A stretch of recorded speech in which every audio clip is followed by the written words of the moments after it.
أستغفر الله أستغفر الله أستغفر الله. أعوذ بالله من الشيطان الرجيم. بسم الله الرحمن الرحيم.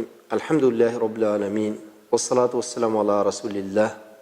أما بعد. Ғайбат Алла Субхану тағала тыйған, Алла Субхану тағаланың ұлы кітабы Құран кәрімдегі тыйған, тыйым салған күнәләрдің бірі. Алла Субхану тағала қасиетті кітабы Құран кәрімде Астағфиру билла ла яғб баъдукум баъдан, бір-бірлеріңізді ғайбаттамаңыздар. Айюхиббу ахадукум ахихи майтатан, сіздердің біреулеріңіз өзінің мұсылман бауырының етін жеуді жақсы көре ме? Факариктумуху, әне сендер жиркендіңдер дейді. Яғни ғайбат айту, мұсылман бауырыңыздың сыртынан ғайбат сөйлеу, сол мұсылман бауырыңыздың етін жегенмен бірдей болып саналады екен. Пайғамбарымыз саллаллаху алейхи уассалам сахабалармен отырған күндердің бірінде атадарунал ғайбат, сіздер ғайбатты білесіздер ме деді. Сол уақытта сахабалары Аллаху ва расулуху ағлам, Алла және Алланың пайғамбары жақсы біледі, о Аллахтың расулы деді. Сонда пайғамбарымыз тұрып, сен мұсылман бауырыңды ол жек көретін амалдарменен еске алуың деді. Сонда сахабалар тұрып, о Аллахтың расулы, біз айтқан амалдар сол бауырымыздың бойында болсашы деп сұрады. Сонда пайғамбарымыз саллаллаху алейхи уассалам, егер сол мұсылман бауырының бойында сіз айтқандай ғайбаттар бар болатын болса, онда ол ғайбат болады деді. Ал егер сіз мұсылман бауырыңыздың бойында жоқ айыптарды айтқан болсаңыз, ол бүхтан, яғни жала жабу болады деді. Біздің қоғамымыздағы дендеп кеткен амалдың бірі бұл ғайбат. Екі адамның басы қосылса, үшінші адамның кемшілігімен бірге еске алу, және соның қателіктерін тізбектеп айту. Бұл біздің адам баласының, әсіресе қазіргі қоғамдағы адамдардың нәпсісіне беріліп атқан ең үлкен жаман амалдың бірі. Пайғамбарымыз саллаллаху алейхи уассалам бұл турасында көптеген хадистер келтіреді.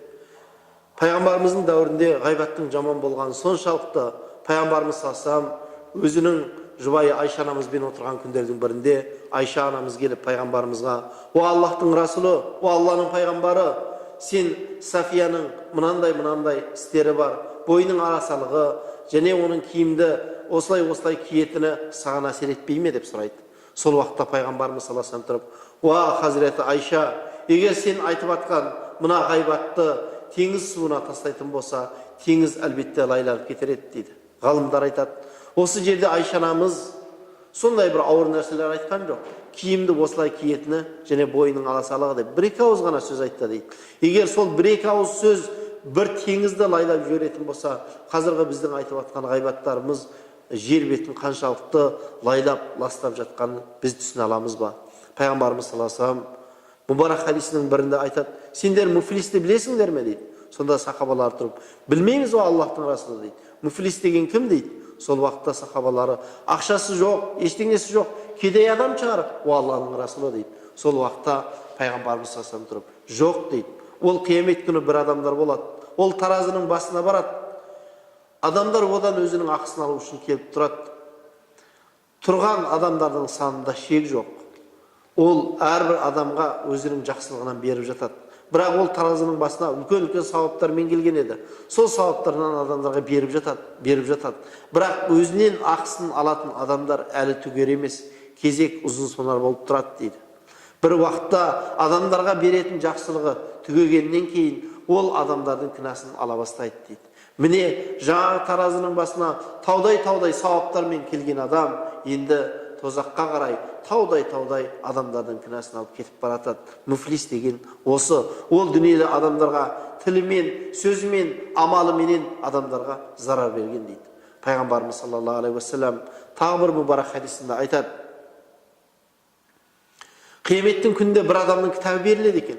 Ол адам өзінің кітабын ашады да, я Раббым, я Рабби, менің кітабымда мынандай каза амалым, менің осындай амалдарым бар еді, бірақ ол амалдарым менің кітабыма жазылмапты ғой дейді. Сол уақытта Алла Субхану тағала, ей Аллахтың құлы, сен ондай амалдарды жасадың, бірақ сенің жасаған ізгі амалдарың адамдарды ғайбат қылған себебінен өшіріп кеткен.